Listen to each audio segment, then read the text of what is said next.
Juan capítulo 16.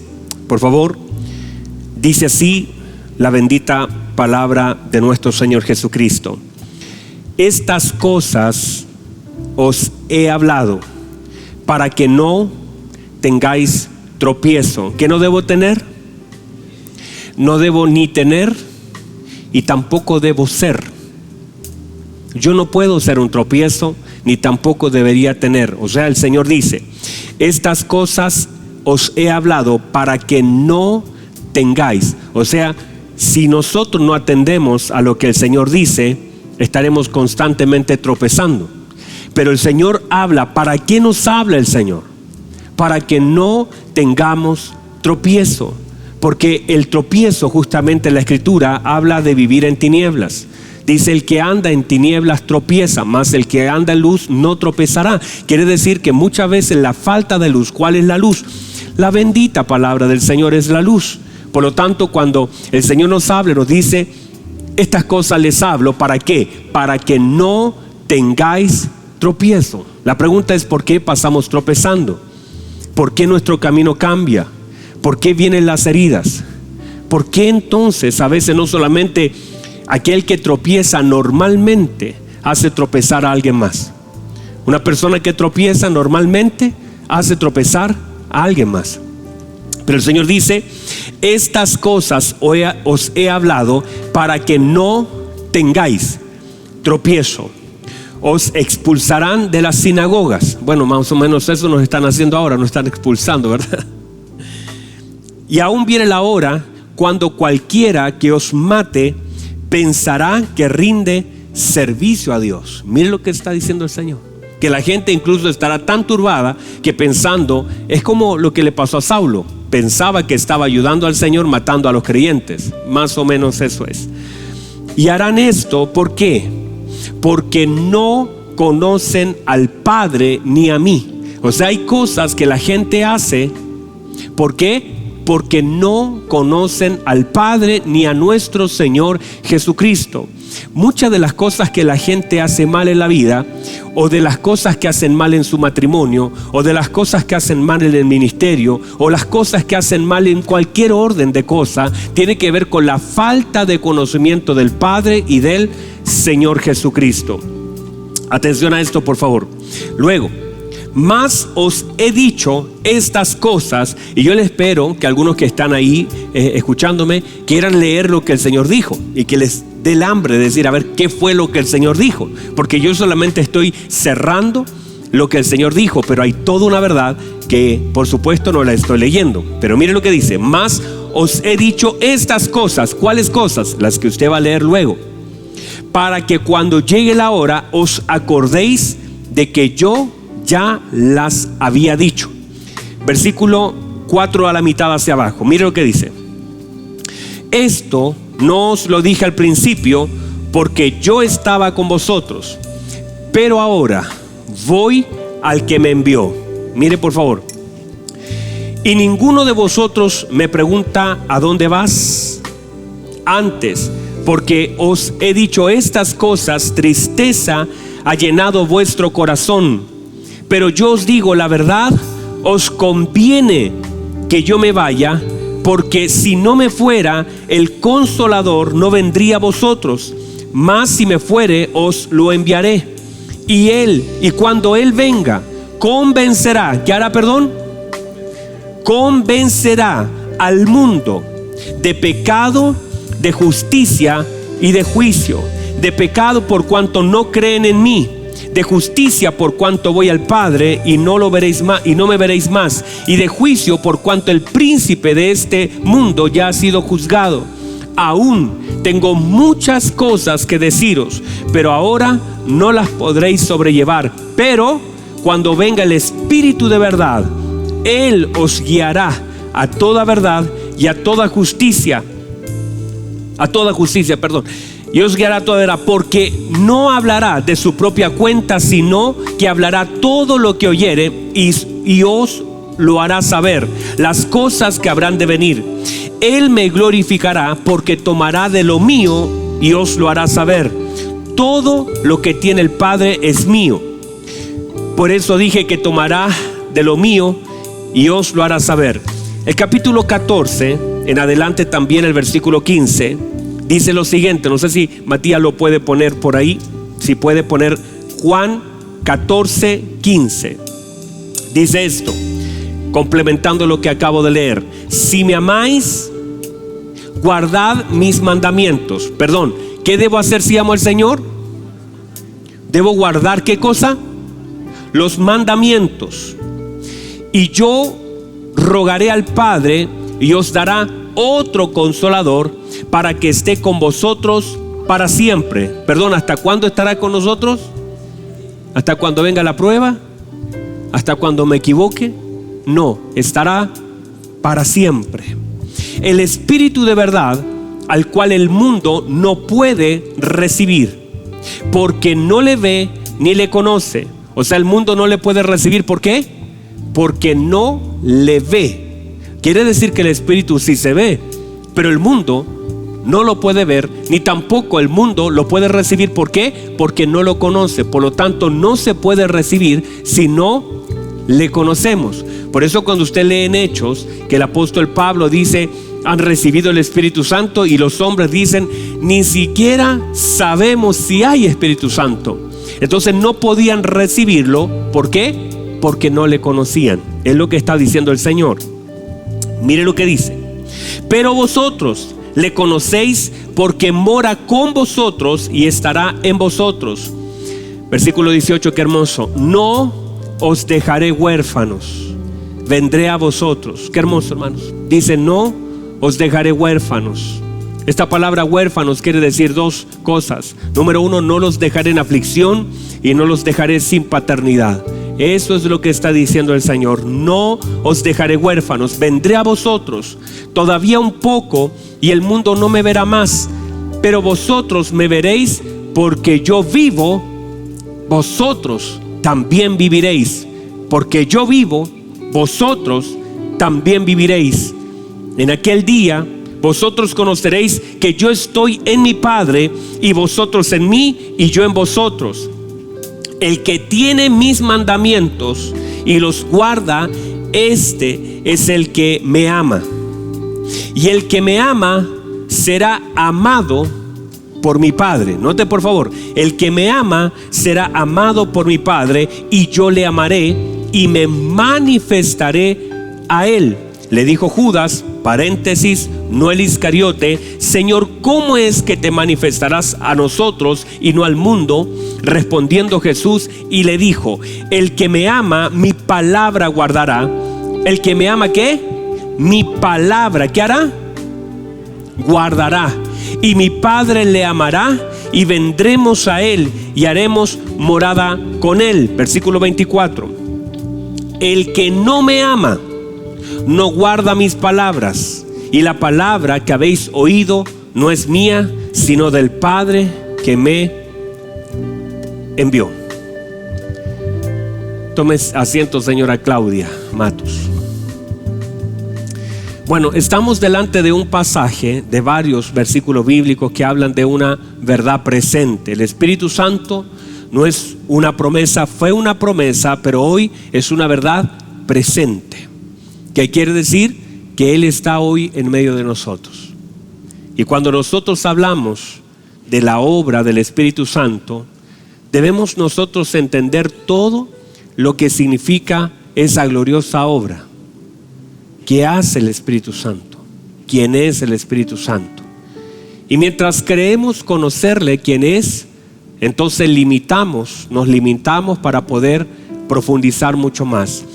Todas las cosas que el Señor nos da tienen medidas y profundidades que nunca serán alcanzadas completamente por el hombre. ¿Qué quiero decir?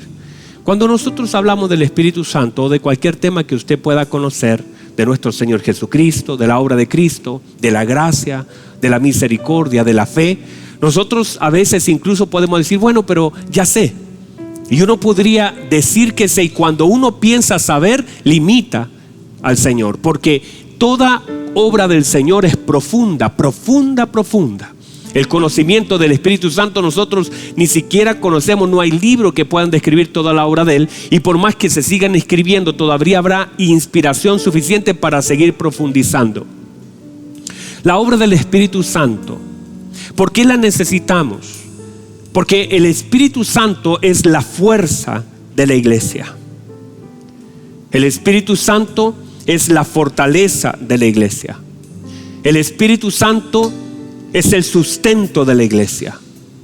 El Espíritu Santo no es solamente alguien que nos hace llorar en medio de una predicación, sino que es toda la obra, la promesa, la gracia, la virtud, la santidad del Padre derramada por gracia sobre nosotros como iglesia.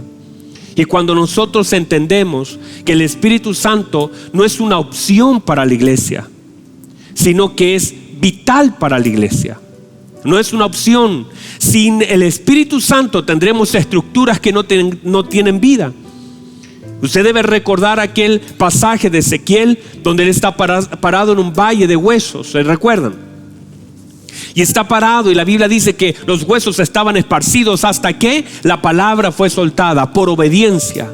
La palabra fue soltada, hubo un temblor, los huesos se comenzaron a mover y cada hueso se juntó con su hueso y comenzaron a levantar una estructura de tal forma que cada hueso encontró el camino hacia el cuerpo. Y mientras ellos se iban levantando, Ezequiel dice: yo vi un ejército. Ahora otra vez el Señor le dice: profetiza, hijo de hombre, profetiza. Y ahora mientras profetizaba, la Biblia dice que subió carne, subieron tendones, subió músculo. Y entonces ya no eran solamente huesos, sino que era un ejército que estaba en pie. Pero Ezequiel dice: pero no tenían vida.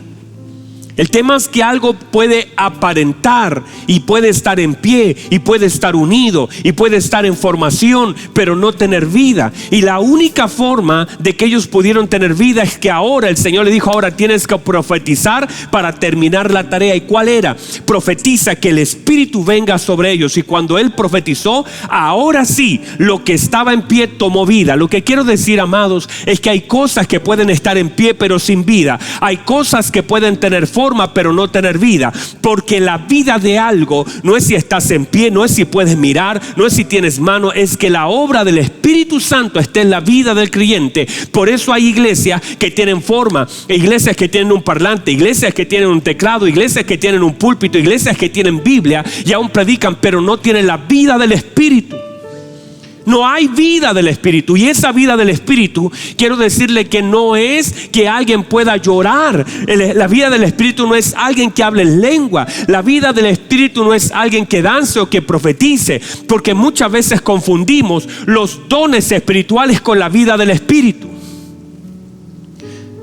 O sea, yo podría tener un montón de dones dentro de la iglesia. Yo podría tener un mensaje, un predicador. Yo podría tener un portero. Podríamos tener acá adoradores y todavía no tener la vida del Espíritu, porque la vida del Espíritu te conduce a la verdad y te conduce a la santidad.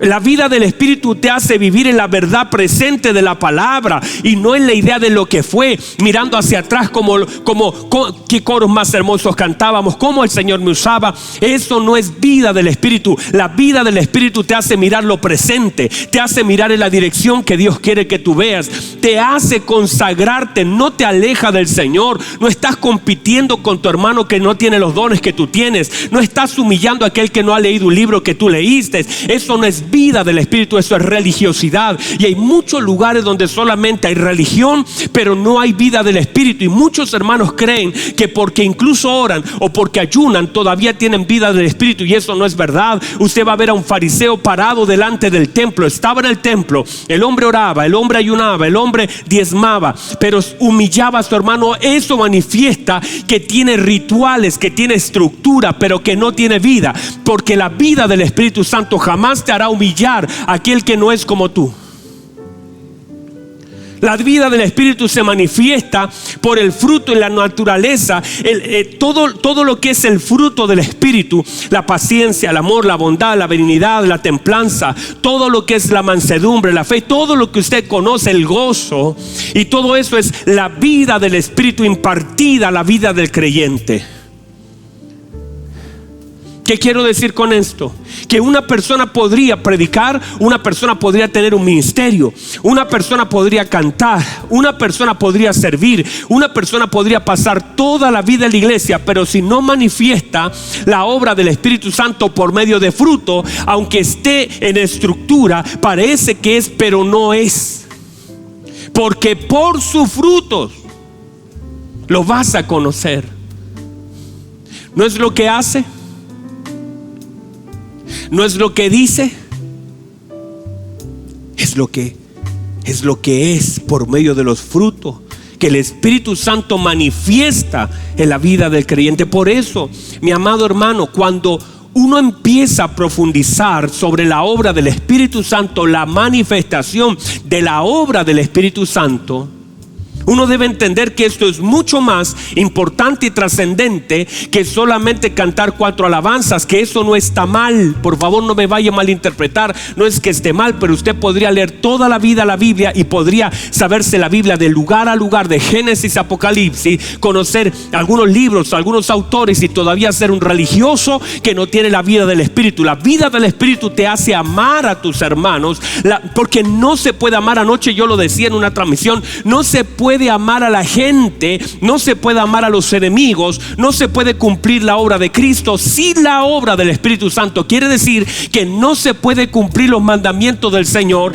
no se puede cumplir la demanda del Señor sin la obra del Espíritu Santo. No se puede amar al enemigo, no se puede perdonar, no se puede resistir, no se puede sobrellevar, no se puede predicar sin la obra del Espíritu Santo. Cuando la obra del Espíritu Santo está en la vida del creyente, se manifiesta por los frutos, por la vida. La evidencia de mi vida es la evidencia del fruto del Espíritu Santo.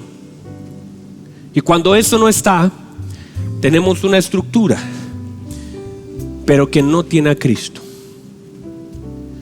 Y aunque suene difícil y duro, tenemos un montón de personas y aún congregaciones, y aún nosotros, mírenme, aún nosotros hemos caído en algún momento en eso.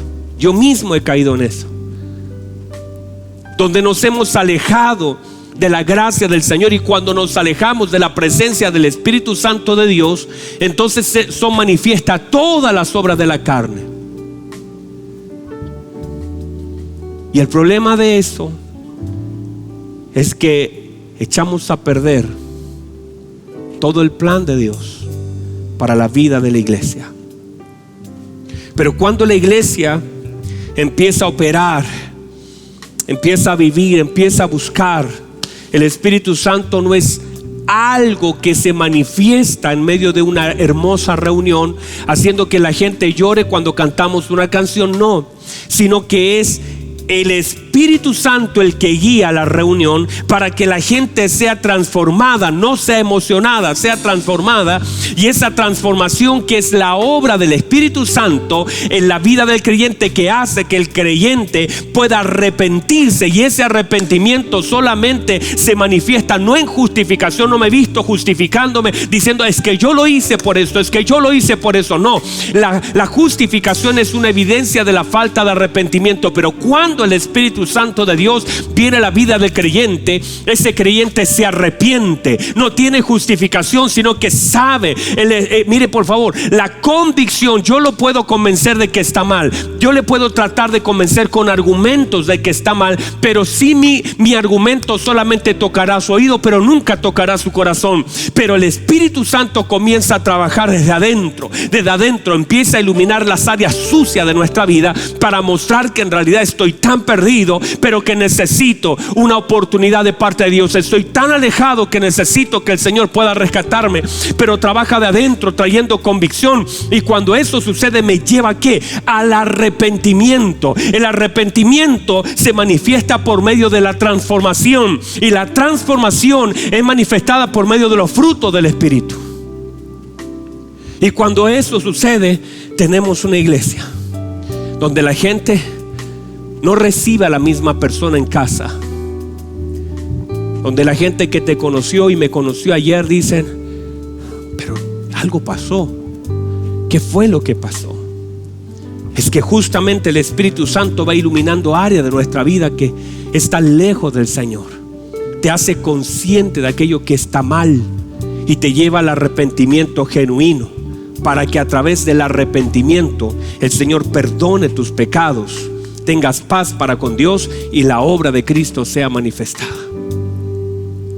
Reciba eso, por favor. Y eso es parte, la guía del Espíritu Santo. La iglesia debe ser fortalecida, la iglesia debe ser direccionada, la iglesia debe ser empoderada bajo la unción del Espíritu Santo. El Espíritu Santo revela lo que tenemos en Cristo.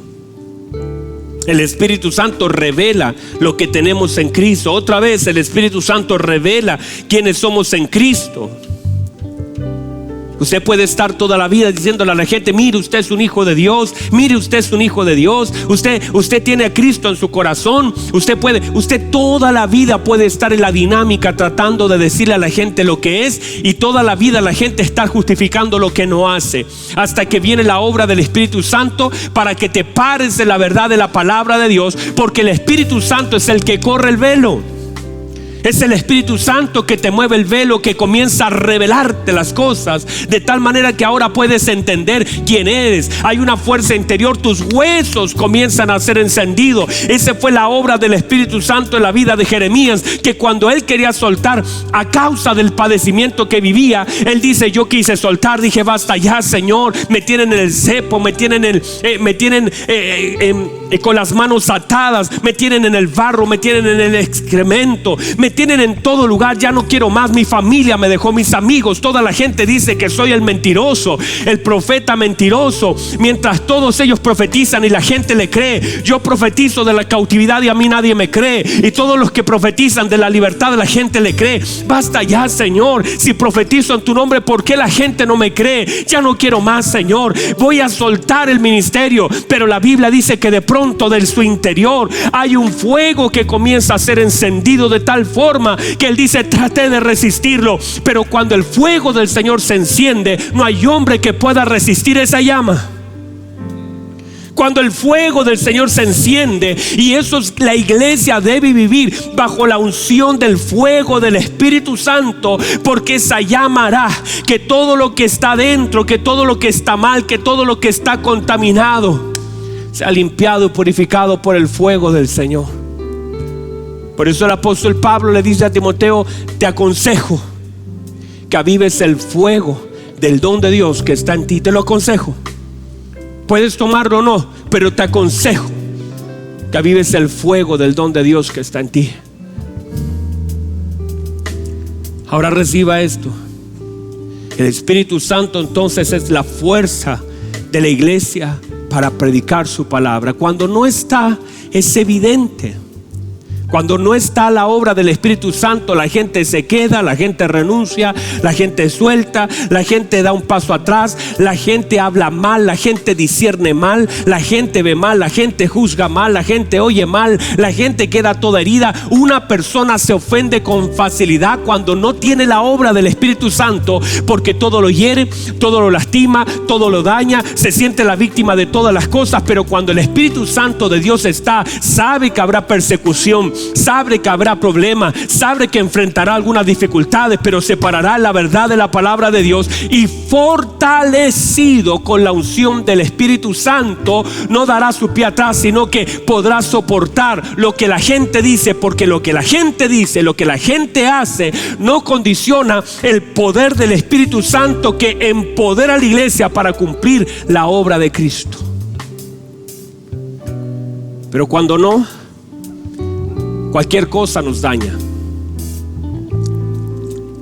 Y tenemos un montón de gente que está constantemente dañada, y tenemos que estar casi tomando los pedazos. Alguien diga amén, alguien diga gloria a Dios. Ahora, la obra del Espíritu Santo es como el GPS de la iglesia, le indica hacia dónde tiene que ir y también cómo debe llegar. Le va indicando los peligros que hay. No te metas. Uno ve la historia del apóstol Pablo. La vida del Espíritu Santo era el GPS que le decía: no vayas para allá. No solamente, mire, le decía: ahora ve hacia allá, pero toma este camino. Quiere decir que la obra del Espíritu Santo no solamente me fortalece, sino que me direcciona, me dice por dónde debo ir y me muestra los peligros que hay. Es como estos programas que hay en los celulares, que usted le dice: yo voy a tal lugar, yo voy a ir al centro, y te dice: mire, el camino más seguro es este. Ahora, ojo, que en cada momento te va indicando, te dice: a 30 metros un peligro, a 30 metros un peligro, a 20 metros un peligro, estás a 10 metros. Te está indicando, no estamos ciegos. El Espíritu Santo hace una obra tan gloriosa que hace discernir los peligros por donde nosotros caminamos. Es Él. Y cuando nosotros vivimos guiados por el Espíritu Santo, míreme por favor, cuando somos guiados por el Espíritu Santo, somos respaldados por el Padre. Cuando somos guiados por el Espíritu Santo, el Padre respalda nuestro camino. Ayer leía una noticia que pasó en el periódico. Seguramente es muy conocida, usted la vio. El Vaticano dice lo siguiente: dice: nosotros no vamos a bendecir uniones igualitarias, ¿verdad? ¿Alguien lo leyó? Y de pronto unos obispos, no sé, sacerdotes de Australia o de Austria, no me acuerdo qué lugar, dijeron: nosotros sí los vamos a bendecir, casi desafiando. Ahora, mientras yo leía esa discusión entre los que decían que no y los que sí, la pregunta es: ¿cómo la gente puede pensar que Dios va a respaldar o uno puede bendecir lo que esté fuera de la palabra de Dios? Míreme por favor, Dios no respalda la palabra de hombres que estén lejos de su palabra. Ni tampoco ni que yo bendiga algo. Mire, alguien podría venir acá y decirme: pastor, por favor, bendiga mi matrimonio. Y yo agarrarlos y decirles: bendigo. Pero son palabras que no van a tener un respaldo de Dios. Aunque la gente está buscando la palabra de un hombre, que un sacerdote, que un pastor pueda bendecir. Ay, pastor, bendígame este auto, lo compré robado, pero bendígalo igual. ¿Cómo voy a bendecir? Y aunque yo diga bendigo, Dios no va a respaldar mi bendición a menos que lo que yo digo esté conforme a su palabra. Si yo tampoco, Dios no va a respaldar lo que yo diga. Si yo digo: no, te maldigo, Dios no va a respaldar mi maldición. Dios no va a respaldar lo que yo digo. Lo único que Dios puede hacer es que cuando yo estoy hablando conforme a su palabra, el cielo responde a la palabra de Dios y no a la bendición o maldición de un hombre. No es que yo pueda poner mi mano sobre cualquier persona. Usted puede, por ejemplo, yo podría venir un muchacho a decir: ay, pastor, bendígame. Y yo decir: mira, te bendigo y te bendigo. Y yo podría quedar sin garganta bendiciendo a alguien supuestamente. Pero si ese muchacho no se arrepiente, si ese muchacho no honra a sus padres, si ese muchacho está lejos de Dios, yo gastaré mi voz, pero no habrá un respaldo de Dios en lo que yo estoy diciendo. Porque no es que Dios respalde lo que yo digo, sino que Dios respalda su palabra. Y cuando su palabra está en mi boca y yo entiendo lo que Él quiere bendecir, entonces eso se alinea, y eso es la bendición de Dios. Que la boca de un hombre esté alineada a la boca de Dios, que los pensamientos del hombre estén alineados a los pensamientos de Dios. Eso es lo que Dios respalda. Dios no respalda la maldición. ¿Sabe cuánta gente ha salido de una iglesia y de pronto un pastor le dice: te va a ir mal, no vas a llegar a ninguna parte, te vas de esta iglesia, pero ¿sabe lo que te va a pasar? Te vas a romper, te vas a ir lejos. ¿Cómo Dios va a respaldar eso? Y han llegado personas a mi oficina a decirme: ¿sabe, pastor? Cuando yo me fui de la iglesia del pastor, el pastor me soltó una palabra y tengo miedo. ¿Cómo vas a tener miedo a una palabra que Dios jamás va a respaldar? Dios no respalda los enojos del hombre. Dios no respalda la palabra que está lejos de su palabra. No es respaldada por el Señor. Lo único que Dios, porque no tenemos un Dios que lo que usted diga yo lo hago. No es así.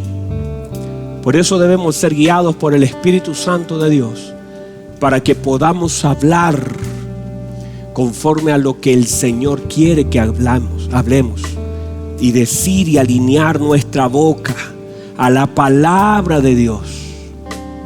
Yo me podría secar todo el día acá gritándole a usted: yo le bendigo, levante su mano, yo le bendigo, y nunca usted recibir nada de eso. Por eso la Biblia dice, Salmo 128, lo leíamos: bienaventurado el varón, míreme por favor, bienaventurado aquel, dice, que teme al Señor. ¿Quién es bienaventurado? Aquel que ¿qué? Que teme, que honra al Señor. ¿Y que anda dónde? En sus caminos. Cuando comiere del fruto de sus manos, bienaventurado será y le irá bien. Perdón, ¿cómo le irá?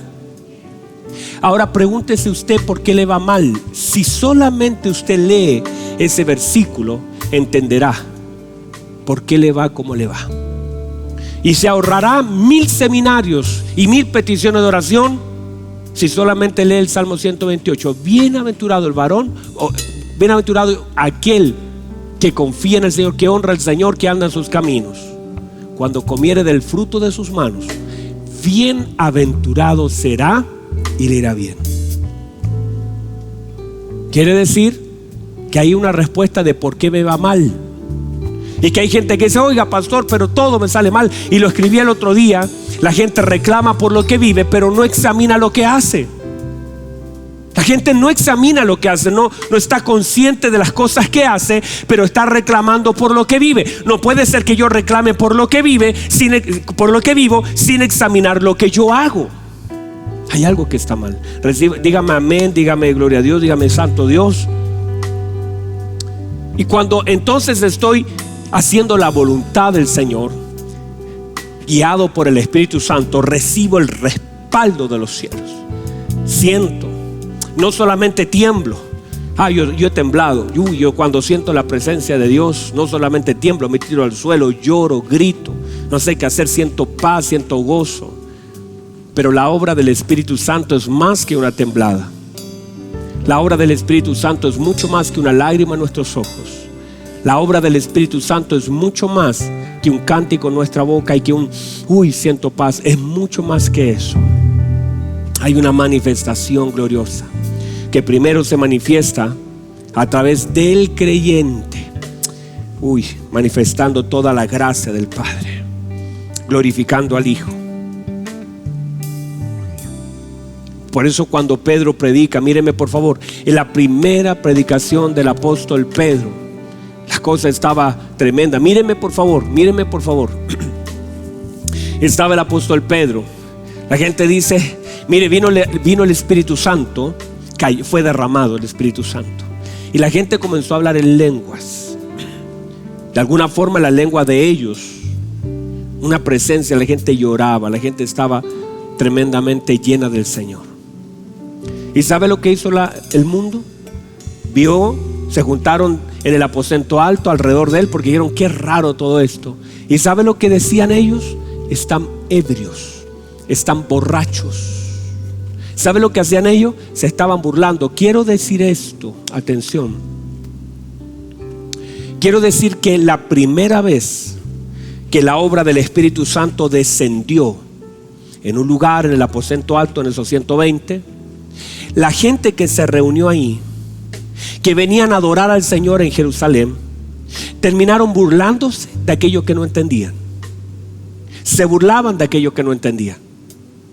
El apóstol Pedro, entonces, puesto en pie, le dice: estos no están borrachos como vosotros suponéis, sino que esto es lo que profetizó el profeta Joel, que en los postreros tiempos sería derramado el Espíritu Santo sobre toda carne. Y mientras se está hablando acerca de la obra del Espíritu Santo y acerca de Cristo crucificado, y es hermoso como comienza el relato del apóstol Pedro, la Biblia dice que el mismo Espíritu Santo que estaba llenando a estos hombres estaba compungiendo a estos otros. El mismo Espíritu Santo que hacía hablar en nuevas lenguas a esto, y que no dejaron de hablar por la burla de ellos. Porque cuando el Espíritu Santo de Dios está en la vida de alguien, yo no condiciono la obra del Espíritu Santo por lo que la gente dice de mí. No dejo de hablar, no dejo de glorificar, no dejo de exaltar, no dejo de bendecir al Señor por la burla de la gente. Ellos no quedaron en silencio, ellos seguían llenos de gozo. Ellos estaban de alguna forma llenos del Espíritu Santo, y esa obra del Espíritu Santo hacía que la gente se burlara de ellos, pero ellos no dejaban de hacer lo que hacían por la burla de la gente. Y Pedro se para y comienza a predicar con autoridad, con claridad y con la unción del Espíritu Santo. No hizo un mensaje evangelístico en cuanto a la necesidad de la gente. No dijo, bueno, pero si usted está necesitado, pero tal vez usted está sin trabajo, pero tal vez usted está. No comenzó a tratar de tocar el alma de la gente, sino lo que hizo fue revelar a nuestro Señor Jesucristo y conectar la verdad presente a la bendita palabra de Dios. Y mientras él estaba revelando la palabra del Señor, el Espíritu Santo hizo su trabajo y comenzó a tocar a los mismos que se estaban riendo de la obra del Espíritu Santo. Ellos comenzaron a llorar y comenzaron a gemir, y no uno, sino que 3,000 personas dijeron, oh, ¿qué vamos a hacer? ¿Qué hemos hecho? Y dice que compungido, esa palabra quiere decir que su corazón estaba completamente comprimido, se le estaba apretando el corazón. Y ellos dicen, ¿qué vamos a hacer ahora? Hermanos, ¿qué vamos a hacer ahora? Le dicen hermano Pedro, ¿qué vamos a hacer ahora? Y Pedro le dice, ahora es el momento de arrepentirse, ahora es el momento de bautizar, para que vengan tiempos de refrigerio sobre su vida. Wow, qué hermoso. Y la Biblia dice que ese día fueron añadidos 3,000 de esos que se estaban burlando. Cuando la palabra es predicada, por eso la iglesia no está tratando de convencer de problemas del alma a la gente. Yo no le vengo a predicar al alma a la gente, aunque el alma es importante, debe ser tratada, sanada, restaurada, sino que predicamos a Cristo y a Cristo crucificado. Y mientras predicamos a Cristo, el Espíritu Santo solamente se mueve en la esfera de la verdad de la palabra. Y cuando nosotros predicamos la palabra, el Espíritu hace lo que ha venido a hacer, a convencer de pecado, de juicio y de justicia. Mientras yo haga lo que tenga que hacer, yo no estoy golpeando la puerta del corazón para tratar de emocionarlo a usted. No, mi tarea no es emocionarlo. Mi tarea es predicar y ser fiel a la palabra que está escrita, para que el Espíritu Santo, a través de mi fidelidad a su palabra, haga el trabajo en su corazón. No darle esperanzas falsas. No profetizar lo que Dios no ha hablado. ¿Sabe cuánta gente pidió perdón hace un tiempo atrás cuando Trump no salió de presidente? Habían algunos que se paraban a decir, bueno, yo dije que iba a ser presidente, pero bueno, no. Y cuánta gente se tiene que acusar. Míreme, cuando el Espíritu de Dios habla y es infalible el Espíritu de Dios, no nos equivocamos. La gente habla desde la emoción para quedar bien, para ganar un like, habla para que la gente se emocione. Tenemos una generación que lo que quiere es tocar el alma de la gente, pero si toca el alma dura 5 minutos, el alma dura 10 minutos, la emoción dura un rato. Pero cuando predicamos la bendita palabra de Dios, cuando predicamos la bendita palabra de Dios, cuando predicamos la bendita palabra de Dios, no necesitamos emocionar a la gente, necesitamos llevar a la gente a la palabra. Esdras se paró en la verdad y dijo, les voy a leer la palabra. Esdras se paró delante del pueblo y comenzó a leer la palabra. Y mientras Esdras leía la palabra, la gente gritaba del dolor que le provocaba oír la palabra. Y eso llevó al pueblo a una convicción, a un avivamiento espiritual. Porque lo único que traerá un avivamiento no es la necesidad. Escúcheme bien. Lo que trae un avivamiento no es la necesidad de la gente, que ahora por necesidad busquen a Dios, sino que la obra del Espíritu Santo, la obra del Espíritu Santo traerá un avivamiento al corazón, donde la gente se volcará a buscarlo, y será a través de las Escrituras. Las Escrituras serán la luz donde el Espíritu Santo ha de moverse, y todo no será una falsa esperanza. No será, hermano, yo voy a estar orando por ti, por tu necesidad, porque no será eso. Será la revelación de mi Señor Jesucristo, la verdad del Señor Jesucristo revelada. Cuando prediquemos los mensajes que han sido inspirados por el Espíritu Santo y los prediquemos con la autoridad, la gente será compungida y la gente será llevada al arrepentimiento, a la verdad de la palabra, y esas personas, sus vidas serán transformadas, sus familias serán transformadas, su destino será cambiado. Se le abrirá una puerta cual nunca antes la vio, pero no será emocional, será algo espiritual. Ya no serán personas que tienen algún problema y que vienen a la iglesia para tratar a ver si Dios les soluciona un problema, que vienen a ver si Dios les contesta una oración, sino que vienen a buscar instrucción para cumplir y hacer la voluntad de Dios. No están esperando que el Señor haga algo por ellos. Ellos están diciendo: Señor, ¿ahora qué yo hago por ti? Dígame qué hago. Eso fue lo que dijo el apóstol Pablo. No le dijo de allá abajo: bueno, ayúdeme, Señor, porque le tengo una lista de peticiones. No, él dijo: Señor, ¿quién eres y qué quieres que haga? Porque cuando el Espíritu Santo habita en el creyente, lo que el creyente quiere hacer es conocer a Cristo y hacer su voluntad. Cuando una persona es tocada por el Espíritu Santo, lo que quiere hacer es conocer a Cristo. Quiero conocer a Cristo y quiero hacer su voluntad. Cuando no, tenemos un montón de personas que lo único que desean es que el Señor les responda a una petición que tienen, y nunca se cansan de pedirle a Dios que siga haciendo algo por ellos, pero nunca están dispuestos a hacer nada por el Señor. No están dispuestos a pagar ningún precio, no están dispuestos a renunciar, no están dispuestos a sufrir, no están dispuestos a pasar una tristeza ni una tribulación. Y el primer problema son soldados de chocolate que se rinden delante del horno de fuego. Un hombre de Dios se para conocer a su Señor, y no solamente eso, sino para decir: aquí están mis manos, aquí está mi boca, aquí están mis pies, aquí está mi corazón, aquí están mis fuerzas, aquí estoy yo, Señor. Donde usted me diga, yo voy. Lo que usted me diga, yo lo digo. Dígame qué tengo que hacer.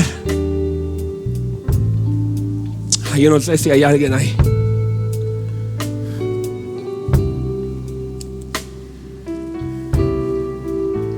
Pero es la obra del Espíritu Santo. La segunda vez, el apóstol Pedro ahora se para, va caminando junto a Juan al templo de la Hermosa.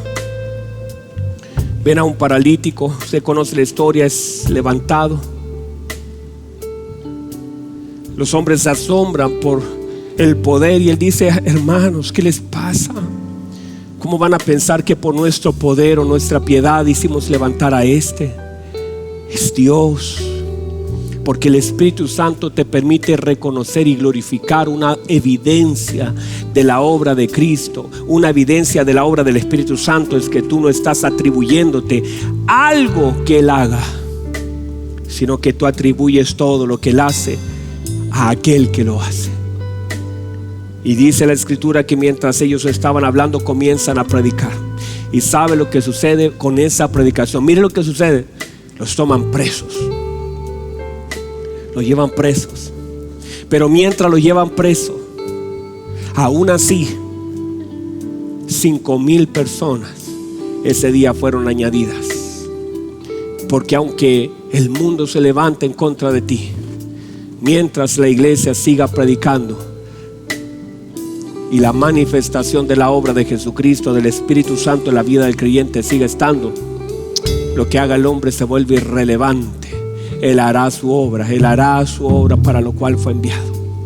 Y no importa si a mí me llevan detenido, Él hará su obra. No importa, hermanos, mientras me tengan en la casa, aún así el Señor hará su obra en diferentes lugares. Si cierran este local, seguirá el Señor obrando. Aunque hagan lo que hagan, la obra del Señor seguirá adelante, porque no está sujeta a lo que los hombres puedan hacer. El Espíritu Santo hará su trabajo. Ah, qué hermoso. Ponme la música, hermosa presencia de Dios. Vamos.